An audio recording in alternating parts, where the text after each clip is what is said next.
Welcome to my channel. Do you love slimes? Have you ever wondered if a slime could be a real monster? Then this story is for you. Don't forget to leave a comment with your favorite color. Tommy woke up to a strange sound. Something landed softly on the floor with a faint slap. He propped himself up on his elbows, listening. The house was dark, the only light coming from the yellow glow of a street lamp outside, filtering through the curtains and casting long, jagged shadows across the floor. His parents were asleep. The cat lay curled up at his feet, dozing peacefully. And yet, something in the air felt wrong. Slap. The sound came again. A dull, wet noise as if someone had smacked their hand into a bowl of mush. Tommy cautiously swung his legs over the side of the bed and froze. The floor was cold, but that wasn't the worst part. It was sticky. He blinked, trying to make out what was beneath him. Spreading under his bare feet were translucent green stains. An hour ago, that slime had still been inside its glass jar.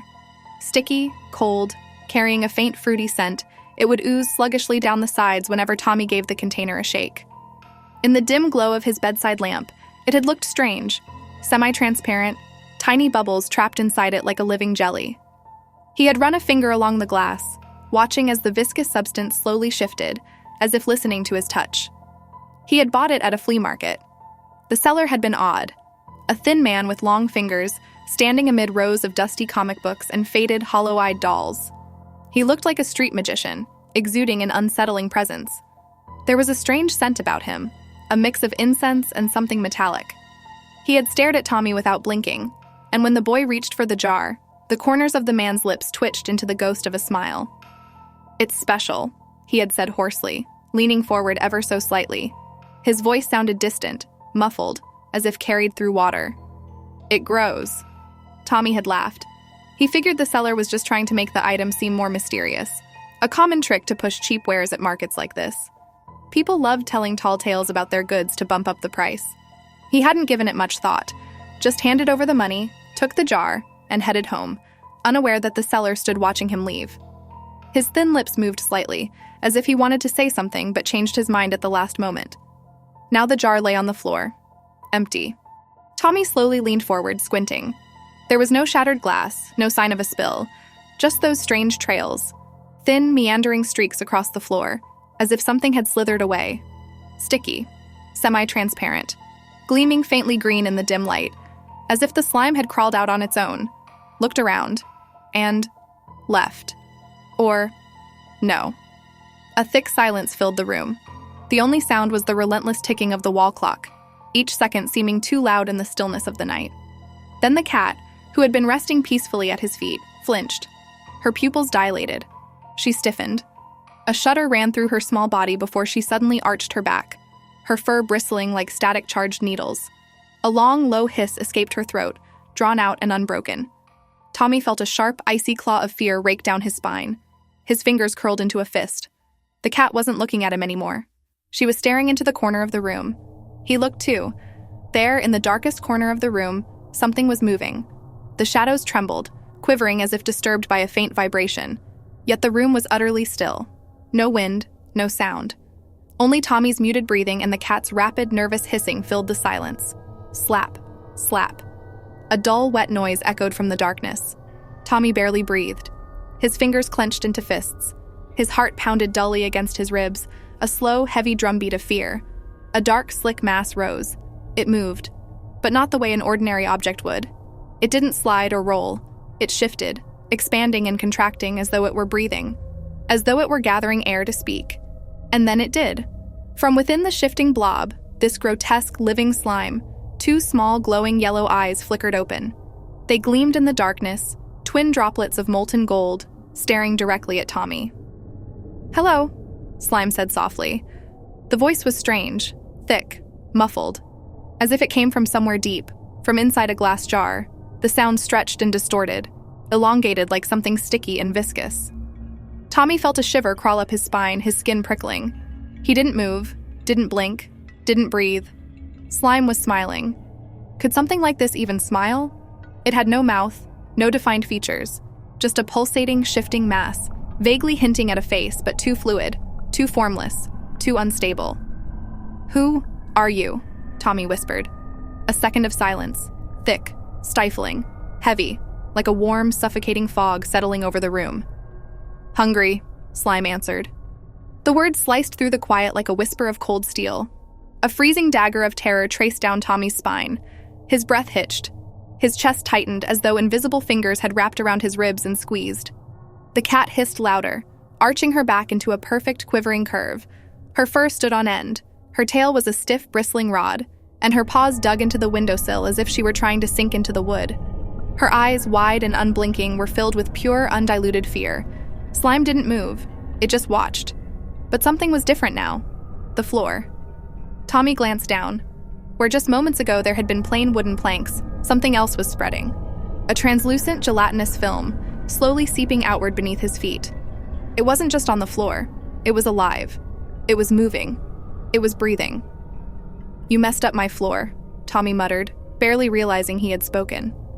Slime replied in that same slow, soft voice. "That's not the floor." Tommy blinked. "It's me." The floor shifted. Not abruptly, not suddenly. Softly, smoothly. Like it was breathing. And at that moment, the cat bolted. She launched herself onto the windowsill in a single leap, but before she could jump down, something lashed out from the floor. A stretching mass like molten plastic whipped upward. Sticky. Alive. Hungry. The cat let out a piercing yowl. Then, a desperate leap. A blur of fur, claws, terror, and she was gone, disappearing into the hallway. Tommy flinched. His head snapped toward the door. Too far. And now, Slime was moving. Slowly, but relentlessly. Expanding, spreading, reaching for him. Tommy tried to step back. Too late. The floor clung to his feet.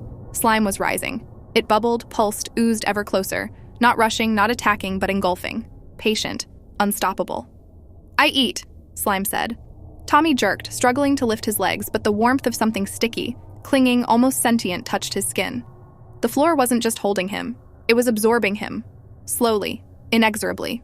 The surface quivered, pulsed, like a living thing. "I eat," Slime repeated, and Tommy felt it begin. The warmth coiling around his ankles, the sticky tendrils soaking through his pajama fabric, creeping higher. "I eat what I'm given," Slime whispered. Tommy opened his mouth to scream. The door creaked open. "Tommy?"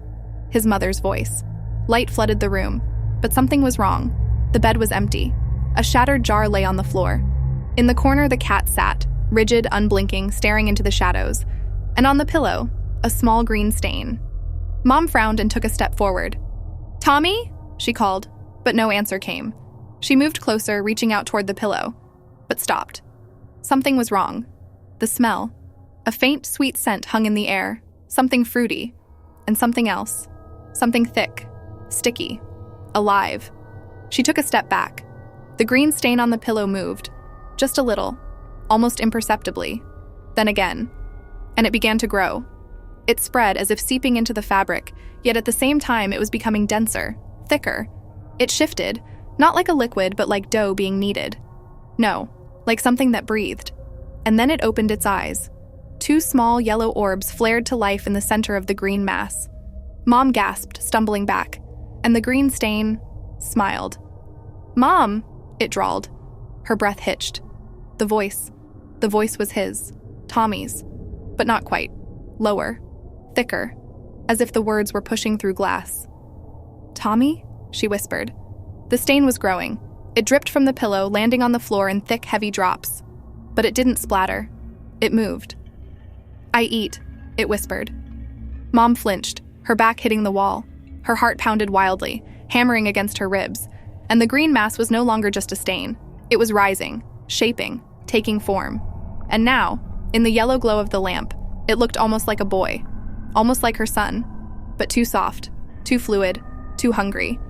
It took a step toward her. The floor beneath her feet shifted. Sticky. Alive. She wanted to scream, but he was already reaching for her. And somewhere, in another house, in another child's bedroom, something landed softly on the floor. And now another creepy story. My parents died in a car crash when I was only 5 years old. After that, I was passed around to a number of foster homes and a number of different foster parents. Something happened in one of those foster homes that still scares me to this day. I remember that the lady who took me in was a really nice person, and I didn't see her husband much because he was always at work. I was the only foster child there at the time. One night, I couldn't get to sleep. When I opened my eyes, I saw another child standing there in my room. He seemed to be about the same age as me. He was naked from the waist up and he had bruises all over his body. Tears were running down his face. I was so scared that I covered my head with the blankets. I think I just cowered there for the rest of the night, praying for morning to come.